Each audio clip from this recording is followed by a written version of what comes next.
Liquid fuels.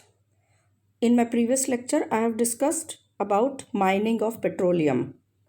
मेरे पिछले video lecture में मैंने माइनिंग के बारे में डिस्कस किया था कि माइनिंग कैसे की जाती है. Here we discuss the refining of petroleum crude. So, crude oil is a mixture of different hydrocarbons, that is aliphatic and aromatic, along with small amounts of nitrogen, sulfur, oxygen compounds. जो petroleum crude होता है, कच्चा तेल जिसको हम बोलते हैं, उसकी हम रिफाइनिंग के बारे में पढ़ेंगे यहाँ पे. तो जो क्रूड ऑयल है, कच्चा तेल, वह विभिन्न हाइड्रोकार्बन्स एलिफेटिक और एरोमेटिक इन दोनों का मिश्रण है, और इसमें कुछ amount nitrogen, sulphur, oxygen compounds इत्यादि भी होते हैं. फिर है fractional distillation. What is fractional distillation?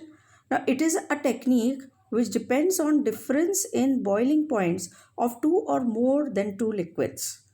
So by the help of fractional distillation, we separate crude oil into different useful fractions. This process is called refining, and refining is carried out in oil refineries. The refining process involves 3 steps. तो students, यहाँ हम पढ़ते हैं कि fractional distillation क्या है. तो fractional distillation वह टेक्निक है, वह विधा है जो कि निर्भर करती है जो डिफरेंट हाइड्रोकार्बन्स मौजूद हैं क्रूड ऑयल में, उनके सबके बॉइलिंग पॉइंट अलग अलग होते हैं. तो यह टेक्निक निर्भर करती है बॉइलिंग पॉइंट्स ऑफ ये जितने भी विभिन्न हाइड्रोकार्बन्स हैं, इनके 2 या 2 से अधिक बॉइलिंग पॉइंट्स, लिक्विड्स के बॉइलिंग पॉइंट में अंतर के आधार पर ये टेक्निक निर्भर करती है. तो इस फ्रैक्शनल डिस्टिलेशन की हेल्प से हम कच्चे तेल में जितनी भी यूज़फुल हाइड्रोकार्बन्स हैं उन सबको अलग अलग फ्रैक्शंस में सेपरेट कर देते हैं, अलग कर देते हैं, और इस प्रक्रम को हम रिफाइनिंग कहते हैं. रिफाइनिंग हमेशा जिस जगह पे होती है, जिस इंडस्ट्री में, उसको हम इंडस्ट्री को ऑयल रिफाइनरीज कहते हैं. So I hope you understand. We are studying here the refining of petroleum crude. The petroleum crude is a mixture of hydrocarbons, both aliphatic and aromatic, and these hydrocarbons, they differ in their boiling points. So based on this technique, we separate them, or we bring about fractional distillation, and then we can separate these different hydrocarbons into different containers, and this process is called refining. Refining is carried out in oil refineries. अब हम पढ़ रहे हैं यहाँ पे refining process involves 3 steps. Refining प्रक्रम के 3 steps हैं. सबसे पहला स्टेप है separation of water by Cottrell's process. So as I've told you, during mining, the crude oil which we obtained beneath the earth crust, whenever we obtain the crude oil, it is accompanied with the salt water or brine, which is called as brine. So here I again read, the crude oil is an emulsion of oil and brine, that is salt water. So what we do, 2 highly charged electrodes are placed in it. The salt gets deposited on the electrodes and water separates out. Water is then separated from the oil. So what we do, क्या करेंगे हम यहाँ पे, जो हमारा कच्चा तेल है वो हमेशा, जब कभी भी अर्थ क्रस्ट में से हम कच्चा तेल प्राप्त करते हैं, हमेशा उसके साथ नमक का पानी भी मौजूद होता है. तो सबसे पहला काम है इस नमक के पानी को इस कच्चे तेल से अलग करना. तो इसके लिए हम कोट्रेल मेथड यूज़ करते हैं, और कोट्रेल मेथड में हम 2 पावरफुल इलेक्ट्रोड्स को इस ऑयल और जो सॉल्ट का जो पानी है उसको हम ब्राइन कहते हैं. तो ऑयल और ब्राइन का जो मिक्सचर है, इमल्शन है, जो कि कोलॉइड है, उसके अंदर हम इलेक्ट्रोड्स को लगा देते हैं और इलेक्ट्रिक करंट देते हैं. तो हाई वोल्टेज के इन्फ्लुएंस में जितने भी सॉल्ट्स हैं, कैटायंस कैथोड पे चले जाते हैं, एनायंस एनोड पे चले जाते हैं, और जब सॉल्ट सेपरेट हो जाते हैं तो पानी में से जब सॉल्ट ख़त्म हो गया तो पानी अलग हो जाता है और ऑयल अलग हो जाता है. So in this way the salts get deposited on the electrodes, and now when there is no salt in water, so emulsion is destroyed, there is no more colloid, water gets separate out from the oil, and the water and oil, they form different layers. So oil is now separated from water. oil को पानी से अब अलग कर लेते हैं. तो ये प्रोसेस स्टेप फर्स्ट कहलाया, separation of water by Cottrell's process. Now there is second step, that is removal of sulfur compounds. Now the crude oil contains sulfur compounds, and when sulfur is present, then it may cause corrosion if it remains. So it is important to remove it first. So crude oil is treated with copper oxide. So copper oxide reacts with sulfur compounds to form copper sulfide, and these copper sulfide they settle down as a precipitate and then they are filtered off. जो crude oil कच्चे तेल में sulphur के यौगिक हैं उनको हम remove करने के लिए पहले उनको ट्रीट करते हैं कॉपर ऑक्साइड से, जिससे कि सल्फर कॉपर ऑक्साइड से रिएक्ट करके कॉपर सल्फाइड बना लेता है और इसको हम छान कर अलग कर लेते हैं। इस प्रकार हमने स्टेप 1 में पानी को सॉल्ट वाटर जो था ब्राइन उसको रिमूव किया, उसको हमने अलग किया कोट्रल प्रोसेस से रिफाइनिंग से पहले, और दूसरे स्टेप में हमने सल्फ़र के कंपाउंड्स को भी रिमूव कर लिया। और अब जो ऑयल हमें प्राप्त हुआ है उसका अब हम फ्रैक्शनल डिस्टिलेशन करेंगे, यानी कि उसको अब हम रिफाइनिंग कहेंगे। Now the left over oil which is free from brine and the sulphur compounds is now this oil is went for is sent for to the refineries for carrying out fractional distillation. So step 3 is fractional distillation. Fractional distillation takes place in fractionating column. So here you can see the diagram of fractionating column. So I will explain you this diagram. में आप ये देखिए जो बचा हुआ oil है जिसमें से हमने ब्राइन और सल्फ़र कंपाउंड्स को रिमूव कर दिया, अब हम उसको रिफाइनरी में भेजते हैं। रिफाइनरी में इसलिए जिससे कि उसको फ्रैक्शनल डिस्टिलेशन के थ्रू उसमें से सारे महत्वपूर्ण यौगिकों को अलग अलग कंपाउंड्स को अलग अलग किया जा सके। तो फ्रैक्शनल डिस्टिलेशन फ्रैक्शनेटिंग कॉलम में होता है। जो फ्रैक्शनेटिंग कॉलम है वो बहुत ही ऊंचा लंबा टावर होता है एक, और उसका आप सेटअप देख सकते हैं इस टावर का, इस लंबे से टावर का। इसके अंदर कई सारे ऐसे छोटे छोटे चिमनीज़ हैं और साइड में पाइप्स हैं। तो ये जो साइड के पाइप्स हैं, राइट हैंड साइड में जो छोटे छोटे पाइप्स आपको दिख रहे हैं, इससे हम सारे प्रोडक्ट्स को अलग अलग टैंक्स में इकट्ठा करते हैं। और जो छोटी छोटी चिमनीज़ दिख रही हैं आपको, उस चिमनीज़ में ऊपर कैप होती है जिसको हम जो कि लूज़ होती है, इनको हम लूज़ कैप्स कहते हैं। तो ये इसलिए होता है कि इसके पीछे एनर्जी का एक लॉ है, नियम है। तो आइए इसको समझने के लिए हम क्या करें कि सबसे पहले एक आयरन का रिटॉर्ट लेते हैं। आप देख सकते हैं लेफ्ट हैंड साइड में एक आयरन का रिटॉर्ट है। अब इस रिटॉर्ट में हमने क्रूड ऑयल फिल कर लिया।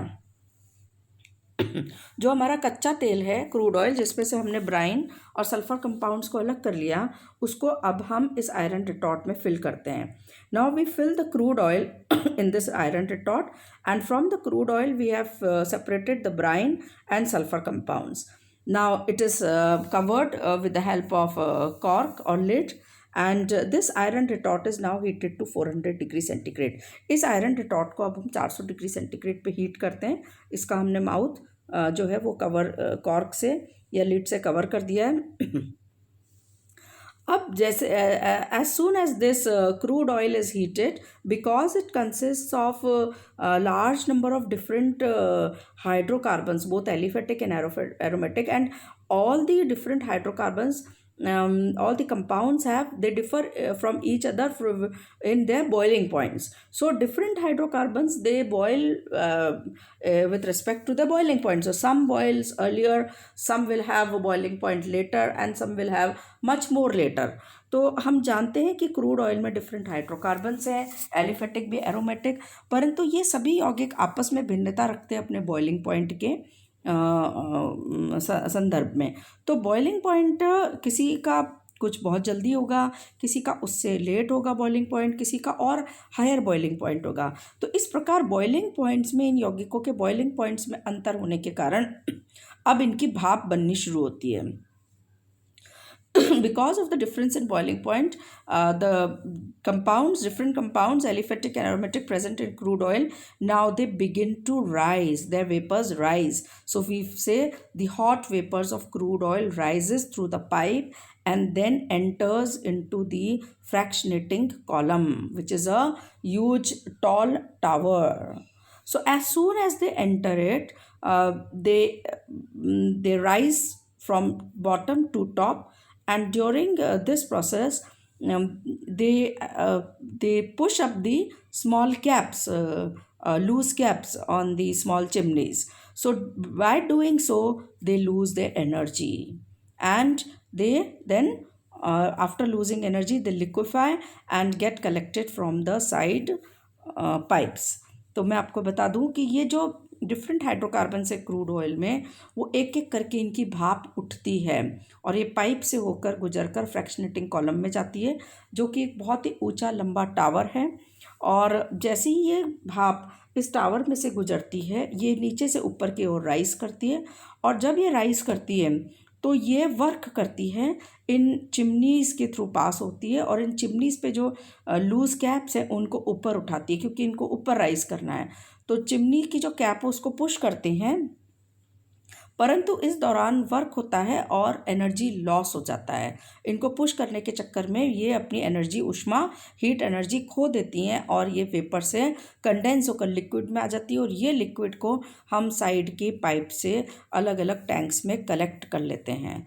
लेकिन जो सबसे ऊपर राइज होती हैं वो आप देख सकते हैं सबसे टॉप में गैसियस हाइड्रोकार्बन है, जो कि केवल गैसियस हाइड्रोकार्बन्स का मिक्सचर है, जो जिसमें लोअर हाइड्रोकार्बन्स आते हैं। मीथेन है, ईथेन है, इथीन है, प्रोपीन है, इथाइन है, इस तरह के जो हाइड्रोकार्बन्स का मिक्सचर है। तो इस टेक्निक के पीछे प्रिंसिपल क्या है या टेक्निक क्या है, that we have to understand the technique behind it. That is, the crude oil is a mixture of hydrocarbons. Some hydrocarbons they boil at a lower temperature, some they boil at a higher temperature. So those who boil at a higher temperature, it means they have a higher energy or higher heat content, whereas those who boil at a lower temperature, they have a very little heat content in them. So those who boil at a lower temperature and have less heat content, they rise upward, they rise from bottom to reach to the top of the fractionating column. And here they are the gaseous fuels, that is the gases, lower hydrocarbons, and they condense with the help of condenser. They are collected on the top of the fractionating column. Those which possess higher heat content, that is those who boil afterwards, or they have more heat content, then they during the process of rising, they because they have more heat content, so they will lose their energy also quickly. So they condense at the bottom and get collected from the in the form of connected in the bottom, from the bottom pipes. So let me explain you कि यहाँ पर जो भिन्नता है boiling points में, तो हम देखते हैं कि दो तरह के इसमें हाइड्रोकार्बन्स हैं। एक वो जो लोअर बॉइलिंग पॉइंट के हैं, कम बॉइलिंग पॉइंट पे टेम्परेचर पे बॉयल होते हैं, एक वो हैं जो उच्च ताप पर बॉयल होते हैं। तो यहाँ पर समझने का बहुत इंपॉर्टेंट पॉइंट ये है कि जो लो टेम्परेचर पे बॉयल होंगे उनके पास ऊष्मा या हीट कंटेंट कम है। जो हाई टेम्परेचर पे बॉयल होते हैं, क्योंकि वो ज़्यादा समय तक बॉयल हीट लेते हैं, इसलिए उनके पास ज़्यादा ऊष्मा है, ज़्यादा हीट कंटेंट है। तो ये दोनों लो बॉइलिंग पॉइंट और हाई बॉइलिंग पॉइंट दोनों ही जब टावर में से राइज करते हैं, तो जिसके पास ज़्यादा हीट कंटेंट है, यानी कि जो ज़्यादा हीट लेकर उबले, यानी कि जिनके पास ज़्यादा जिनका बॉइलिंग पॉइंट हाई है, वो जल्दी तुरंत ही अपनी हीट को लूज़ भी कर देंगे, वो अपनी ऊष्मा को खो देंगे। तो वो ऊपर तक राइज नहीं कर पाते, ऊपर तक नहीं जा पाते, और जो नीचे के या बीच के पाइप से उन्हीं से कंडेंस होकर और कलेक्ट हो जाते हैं। परंतु वे जिनका बॉइलिंग पॉइंट बहुत कम है, उनके पास ऊष्मा, हीट कंटेंट बहुत कम है, तो वो आसानी से इन चिमनियों के द्वारा लूज कैप्स की हेल्प से ऊपर तक, टावर में नीचे से ऊपर तक राइज कर जाते हैं। और क्योंकि उनकी ऊष्मा बहुत कम है, तो वो ऊपर के पोर्शन में कंडेंस होते हैं। तो उनमें सबसे टॉप में कंडेंस होने वाली तो गैसेस हैं, और उन गैसेस से फिर हम उन गैसेस को प्रेशर में देकर हम लिक्विफाइड पेट्रोलियम गैस के रूप में कलेक्ट कर लेते हैं, सिलेंडर्स में भर लेते हैं। और एलपीजी यानी कि गैसेस के बाद जो कंडेंस होता है वो गैसोलीन है एक्चुअल में पेट्रोल।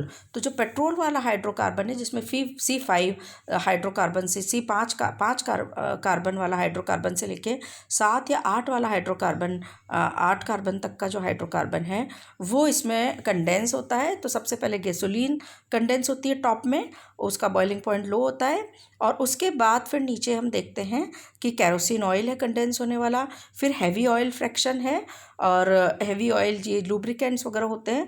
फिर उसके अलावा और भी अन्य लुब्रिकेटिंग ऑयल्स हैं, उसके बाद स्टीम है, और इस प्रकार से जो बचा हुआ अवशेष रेजिडुअल ऑयल है वो बॉटम से कलेक्ट कर लिया जाता है। तो यहाँ पे मैंने टॉप में इसका जो प्रिंसिपल है वो भी लिखा है यहाँ पे कि नोट करके कि higher is the boiling fraction, higher boiling fraction they condense first at the bottom, lower boiling fraction they condense later at the top. तो ये इसका प्रिंसिपल है फ्रैक्शनल डिस्टिलेशन का। और इस प्रकार in this way, the fractional distillation which we have carried out, this process is repeated again and again. So there is not only one fractionating column, but there are several fractionating column. Suppose in the first step we have separated kerosene, heavy oil, lubricating oil, and so on. So these are again passed to for fractional distillation in another towers, and in this way 3 to 4 times. Fractional distillation is carried out, and we get good quality of like kerosene, heavy oil and lubricating oil and so on. तो इस तरह का जो प्रक्रम है एक सिर्फ एक ही फ्रैक्शनेटिंग कॉलम में नहीं होता। जो भी हमने kerosene oil, heavy oil, lubricating oil इत्यादि प्राप्त किए हैं, इन सबको फिर अन्य फ्रैक्शनेटिंग कॉलम में दोबारा से भेजा जाता है, दोबारा से हीट करते उनकी वेपर्स ऑब्टेन होती है, और इनको फिर से हम अलग अलग कलेक्ट करते हैं अलग अलग टैंक्स में। और ऐसा इसलिए करते हैं कि इनमें हम परसेंट प्योरिटी को बढ़ा सकें, और जो इसमें दूसरे लिक्विड्स की मिलावट आ गई है उसको हम दूर कर सकें। तो इस प्रकार 3-4 बार रिपीटिशन में फ्रैक्शनल डिस्टिलेशन करने से अलग अलग टावर्स में और इनकी हम प्योरिटी को मेंटेन कर पाते हैं और हम प्राप्त करते हैं। तो इस प्रकार in this way we carry out the refining process. Refining by fractional distillation, it is carried out in industries which are called as oil refineries. So with the help of oil refineries, we get such useful fractions, and we know their uses. We use kerosene oil, we use gasoline, that is petrol, diesel fraction is there, heavy oil fraction is there, and heavy oil fraction we obtain another like fractions like the diesel, the gasoline and so on, because it is heavy fraction. So we break down via cracking, we convert it into the lower hydrocarbon fraction. So all these form the useful hydrocarbons and useful liquid fuels, as well as gaseous fuels also we obtain from it. So I hope you understand it.